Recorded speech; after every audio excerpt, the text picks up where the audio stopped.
Chapter 15.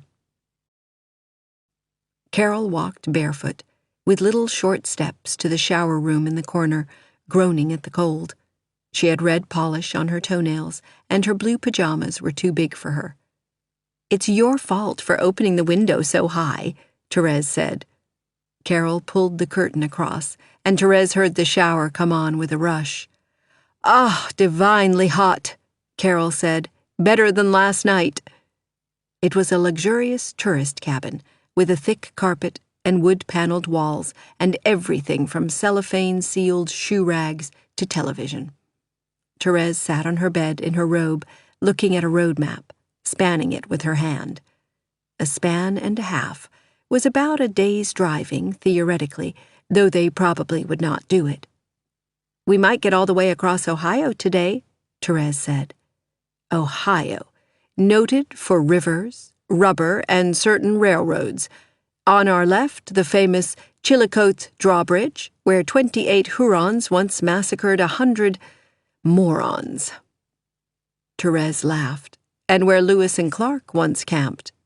Carol added, "I think I'll wear my slacks today. Want to see if they're in that suitcase? If not, I'll have to get into the car. Not the light ones, the navy blue gabardines." Therese went to Carol's big suitcase at the foot of the bed. It was full of sweaters and underwear and shoes, but no slacks. She saw a nickel-plated tube sticking out of a folded sweater. She lifted the sweater out. It was heavy. She unwrapped it, and started so she almost dropped it. It was a gun, with a white handle. "No?" Carol asked. "No." Therese wrapped the gun up again and put it back as she had found it. "Darling, I forgot my towel. I think it's on a chair." Therese got it and took it to her, and in her nervousness, as she put the towel into Carol's outstretched hand, her eyes dropped from Carol's face to her bare breasts and down, and she saw the quick surprise in Carol's glance as she turned around. Therese closed her eyes tight and walked slowly towards the bed, seeing before her closed lids the image of Carol's naked body. Therese took a shower, and when she came out, Carol was standing at the mirror, almost dressed. "What's the matter?" Carol asked. "Nothing."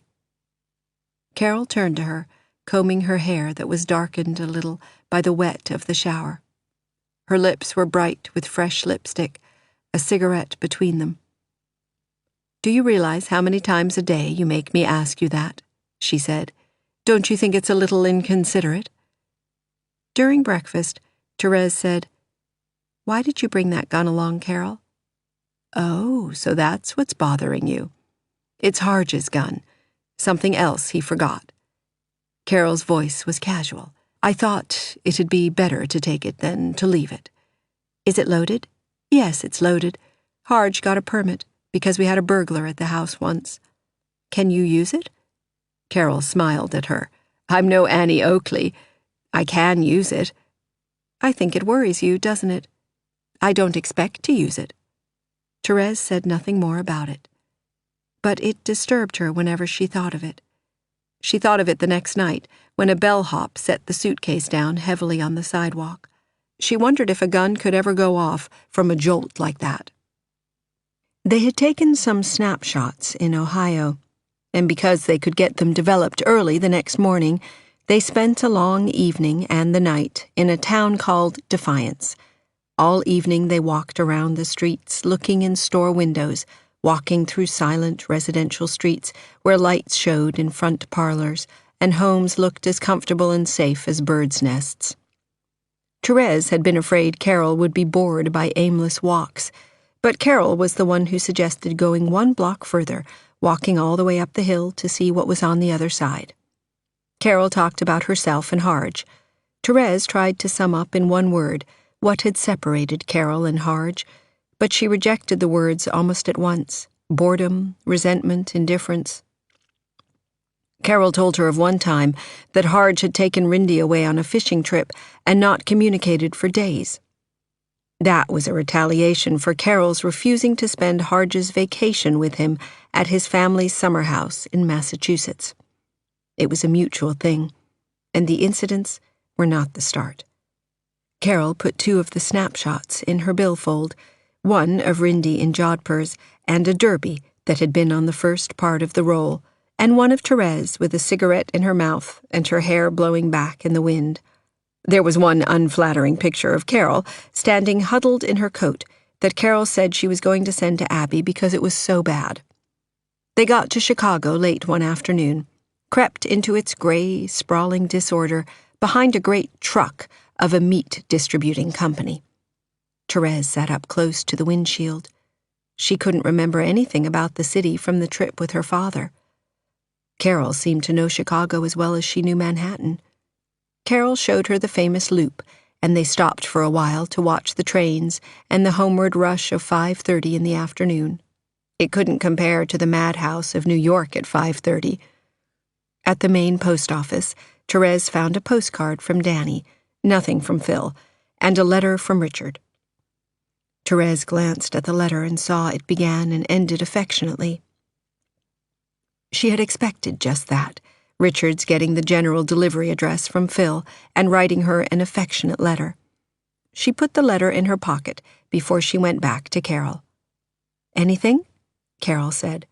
"Just a postcard, from Danny. He's finished his exams." Carol drove to the Drake Hotel. It had a black and white checked floor, a fountain in the lobby, and Therese thought it magnificent. In their room, Carol took off her coat and flung herself down on one of the twin beds. "I know a few people here," she said sleepily. "Shall we look somebody up?" But Carol fell asleep before they quite decided. Therese looked out the window, at the light-bordered lake, and at the irregular, unfamiliar line of tall buildings against the still grayish sky. It looked fuzzy and monotonous like a Pissarro painting. A comparison Carol wouldn't appreciate, she thought. She leaned on the sill, staring at the city, watching a distant car's lights chopped into dots and dashes as it passed behind trees. She was happy. "Why don't you ring for some cocktails?" Carol's voice said behind her. "What kind would you like?" "What kind would you?" "Martinis." Carol whistled. "Double Gibsons." Carol interrupted her as she was telephoning. "And a plate of canapes? Might as well get 4 martinis." Therese read Richard's letter while Carol was in the shower. The whole letter was affectionate. "You are not like any of the other girls," he wrote. He had waited, and he would keep on waiting because he was absolutely confident that they could be happy together. He wanted her to write to him every day, send at least a postcard. He told her how he had sat one evening rereading the 3 letters she had sent him when he had been in Kingston, New York, last summer. There was a sentimentality in the letter that was not like Richard at all, and Therese's first thought was that he was pretending. Perhaps in order to strike at her later. Her second reaction was aversion. She came back to the old decision that not to write him, not to say anything more, was the shortest way to end it. The cocktails arrived and Therese paid for them instead of signing. She could never pay a bill, except behind Carol's back.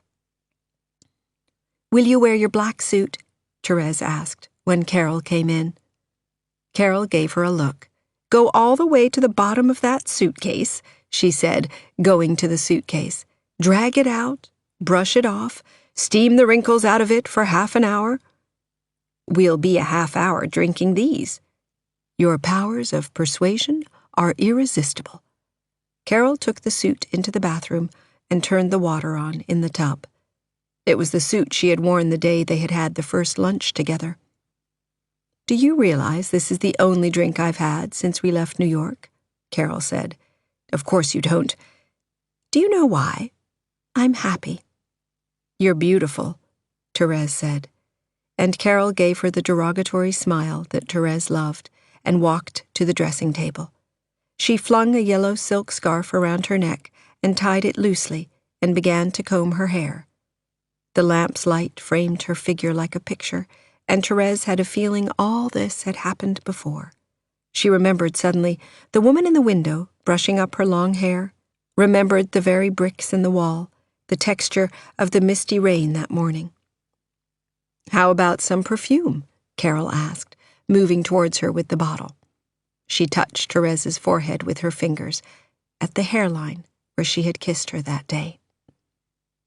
"You remind me of the woman I once saw," Therese said, "somewhere off Lexington. Not you, but the light. She was combing her hair up." Therese stopped, but Carol waited for her to go on. Carol always waited, and she could never say exactly what she wanted to say. "Early one morning when I was on the way to work, and I remember it was starting to rain," she floundered on, "I saw her in a window." She really could not go on, about standing there for perhaps 3 or 4 minutes, wishing with an intensity that drained her strength that she knew the woman, that she might be welcome if she went to the house and knocked on the door, wishing she could do that instead of going on to her job at the Pelican Press. "My little orphan," Carol said. Therese smiled. There was nothing dismal, no sting in the word when Carol said it. "What does your mother look like?" "She had black hair," Therese said quickly. "She didn't look anything like me." Therese always found herself talking about her mother in the past tense, though she was alive this minute, somewhere in Connecticut. "You really don't think she'll ever want to see you again?" Carol was standing at the mirror. "I don't think so. What about your father's family? Didn't you say he had a brother?" "I never met him. He was a kind of geologist, working for an oil company. I don't know where he is." It was easier talking about the uncle she had never met. "What's your mother's name now?" "Esther, Mrs. Nicholas Strully." The name meant as little to her as one she might see in a telephone book. She looked at Carol, suddenly sorry she had said the name. Carol might someday... A shock of loss, of helplessness came over her. She knew so little about Carol after all. Carol glanced at her. "I'll never mention it," she said. "Never mention it again. If that second drink's going to make you blue, don't drink it. I don't want you to be blue tonight." The restaurant where they dined overlooked the lake, too. They had a banquet of a dinner with champagne and brandy afterwards. It was the first time in her life that Therese had been a little drunk. In fact, much drunker than she wanted Carol to see. Her impression of Lakeshore Drive was always to be of a broad avenue, studded with mansions, all resembling the White House in Washington. In the memory, there would be Carol's voice, telling her about a house here and there where she had been before, and the disquieting awareness that for a while this had been Carol's world, as Rapallo, Paris, and other places Therese did not know had for a while been the frame of everything Carol did. That night, Carol sat on the edge of her bed, smoking a cigarette before they turned the light on. Therese lay in her own bed, sleepily watching her, trying to read the meaning of the restless, puzzled look in Carol's eyes that would stare at something in the room for a moment and then move on. Was it of her, she thought? Or of Harge? Or of Rindy? Carol had asked to be called at 7 tomorrow in order to telephone Rindy before she went to school. Therese remembered their telephone conversation in defiance. Rindy had had a fight with some other little girl, and Carol had spent 15 minutes going over it and trying to persuade Rindy she should take the first step and apologize. Therese still felt the effects of what she had drunk, the tingling of the champagne that drew her painfully close to Carol. If she simply asked, she thought, Carol would let her sleep tonight in the same bed with her. She wanted more than that. To kiss her, to feel their bodies next to each other's. Therese thought of the 2 girls she had seen in the Palermo bar. They did that, she knew, and more. And would Carol suddenly thrust her away in disgust if she merely wanted to hold her in her arms? And would whatever affection Carol now had for her vanish in that instant? A vision of Carol's cold rebuff swept her courage clean away. It crept back humbly in the question, couldn't she ask simply to sleep in the same bed with her? "Carol, would you mind—" "Tomorrow we'll go to the stockyards," Carol said at the same time, and Therese burst out laughing. "What's so damned funny about that?" Carol asked, putting out her cigarette. But she was smiling, too. "It just is. It's terribly funny," Therese said, still laughing away all the longing and the intention of the night. "You're giggly on champagne," Carol said, as she pulled the light out. Late the next afternoon they left Chicago and drove in the direction of Rockford. Carol said she might have a letter from Abby there, but probably not because Abby was a bad correspondent. Therese went to a shoe repair shop to get a moccasin stitched, and when she came back, Carol was reading the letter in the car. "What road do we take out?" Carol's face looked happier. 20 going west? Carol turned on the radio and worked the dial until she found some music. "What's a good town for tonight on the way to Minneapolis?" "Dubuque," Therese said, looking at the map. "Or Waterloo looks fairly big, but it's about 200 miles away." "We might make it." They took Highway 20 towards Freeport and Galena, which was starred on the map as the home of Ulysses S. Grant. "What did Abby say?" "Nothing much, just a very nice letter." Carol said little to her in the car, or even in the cafe where they stopped later for coffee. Carol went over and stood in front of a jukebox, dropping nickels slowly. "You wish Abby had come along, don't you?" Therese said. "No," Carol said. "You're so different since you got the letter from her." Carol looked at her across the table. "Darling, it's just a silly letter. You can even read it if you want to." Carol reached for her handbag, but she did not get the letter out. Sometime that evening, Therese fell asleep in the car and woke up with the lights of a city on her face. Carol was resting both arms tiredly on the top of the wheel. They had stopped for a red light. "Here's where we stay the night," Carol said. Therese's sleep still clung to her as she walked across the hotel lobby. She rode up in an elevator, and she was acutely conscious of Carol beside her, as if she dreamed a dream in which Carol was the subject and the only figure.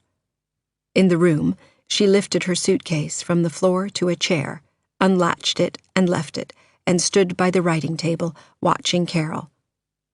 As if her emotions had been in abeyance all the past hours or days, they flooded her now as she watched Carol opening her suitcase, taking out, as she always did first, the leather kit that contained her toilet articles, dropping it onto the bed.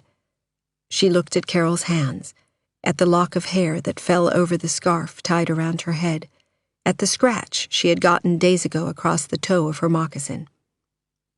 "What are you standing there for?" Carol asked. "Get to bed, sleepyhead." "Carol, I love you." Carol straightened up. Therese stared at her with intense, sleepy eyes. Then Carol finished taking her pajamas from the suitcase and pulled the lid down. She came to Therese and put her hands on her shoulders. She squeezed her shoulders hard, as if she were exacting a promise from her, or perhaps searching her to see if what she had said were real. Then she kissed Therese on the lips, as if they had kissed 1,000 times before. "Don't you know I love you?" Carol said. Carol took her pajamas into the bathroom and stood for a moment, looking down at the basin. "I'm going out," Carol said, "but I'll be back right away." Therese waited by the table while Carol was gone, while time passed indefinitely, or maybe not at all, until the door opened and Carol came in again. She set a paper bag on the table, and Therese knew she had only gone to get a container of milk, as Carol or she herself did very often at night. "Can I sleep with you?" Therese asked. "Did you see the bed?" It was a double bed. They sat up in their pajamas, drinking milk and sharing an orange that Carol was too sleepy to finish. Then Therese set the container of milk on the floor and looked at Carol, who was sleeping already on her stomach, with one arm flung up as she always went to sleep. Therese pulled out the light. Then Carol slipped her arm under her neck, and all the length of their bodies touched, fitting as if something had prearranged it. Happiness was like a green vine, spreading through her, stretching fine tendrils, bearing flowers through her flesh. She had a vision of a pale white flower, shimmering as if seen in darkness or through water. Why did people talk of heaven? She wondered. "Go to sleep," Carol said. Therese hoped she would not, but when she felt Carol's hand move on her shoulder, she knew she had been asleep. It was dawn now. Carol's fingers tightened in her hair. Carol kissed her on the lips, and pleasure leaped in Therese again, as if it were only a continuation of the moment when Carol had slipped her arm under her neck last night. "I love you," Therese wanted to say again, and then the words were erased by the tingling and terrifying pleasure that spread in waves from Carol's lips over her neck, her shoulders, that rushed suddenly the length of her body. Her arms were tight around Carol, and she was conscious of Carol and nothing else. Of Carol's hand that slid along her ribs, Carol's hair that brushed her bare breasts, and then her body, too, seemed to vanish in widening circles that leaped further and further, beyond where thought could follow, while 1,000 memories and moments, words, the first darling, the second time Carol had met her at the store, 1,000 memories of Carol's face, her voice, moments of anger and laughter flashed like the tail of a comet across her brain. And now it was a pale blue distance and space, an expanding space in which she took flight suddenly like a long arrow. The arrow seemed to cross an impossibly wide abyss with ease, seemed to arc on in space, and not quite to stop. Then she realized that she still clung to Carol, that she trembled violently, and the arrow was herself. She saw Carol's pale hair across her eyes, and now Carol's head was close against hers. And she did not have to ask if this was right. No one had to tell her, because this could not have been more right or perfect. She held Carol tighter against her and felt Carol's mouth on her own smiling mouth. Therese lay still, looking at her, at Carol's face only inches away from her, the gray eyes calm as she had never seen them, as if they retained some of the space she had just emerged from. And it seemed strange that it was still Carol's face, with the freckles, the bending blonde eyebrow that she knew, the mouth now as calm as her eyes, as Therese had seen it many times before. "My angel," Carol said, flung out of space. Therese looked up at the corners of the room, that were much brighter now, at the bureau with the bulging front and the shield-shaped drawer pulls, at the frameless mirror with the beveled edge, at the green-patterned curtains that hung straight at the windows, and the 2 gray tips of buildings that showed just above the sill. She would remember every detail of this room forever. "What town is this?" she asked. Carol laughed. This is Waterloo." She reached for a cigarette. "Isn't that awful?" Smiling, Therese raised up on her elbow. Carol put a cigarette between her lips. "There's a couple of Waterloos in every state," Therese said.